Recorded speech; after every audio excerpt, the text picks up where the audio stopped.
Swimming পুলটাকে আমি ভালো করে পরিষ্কার করেছি, এখন প্রত্যেকদিন স্নান করতে পারবি। মা, আমাকে স্কুলে যেতে হবে। হ্যাঁ চল, তোকে আগে স্কুলে দিয়ে আসি, আজকের আবহাওয়া ভালো না। বাবু, মেঘের অবস্থা ভালো না, তুই কি স্কুলে যাবি? বাবা, সবাই বাসে করে স্কুলে যায়, আমি কেন হেঁটে যাই? থাক, তোকে না হয় স্কুলে যেতে হবে না, মনে হচ্ছে বাইরে বৃষ্টি হতে পারে, তুই বাড়িতেই থাক। আমি বরং গাড়িটা নিয়ে বেরিয়ে পড়ি, যদি কিছু সবজি বিক্রি হয়। চল, তোকে গাড়িতে করে নামিয়ে দিয়ে আসবো স্কুলে। ওরে বাবারে, এই ভিখারি, এটা তুই কি করলি? আরে আমি বুঝতে পারিনি, বিদ্যুৎ চমকাচ্ছিল তো।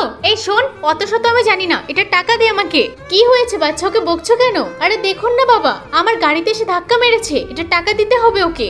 অল্প একটু আঘাত লেগেছে, থাক না, এটা নিয়ে এত বাড়াবাড়ি করতে হবে না। আর আমি তো এখনো সবজি বিক্রি করতে পারিনি, টাকা কোত্থেকে দেব? আমার মেয়েটা তো স্কুলে যেতেও দেরি হয়ে যাচ্ছে, এতক্ষণে নিশ্চয়ই আমি ওখানে থাকতাম। একটু দেখো পিছনে তাকিয়ে কি অবস্থা।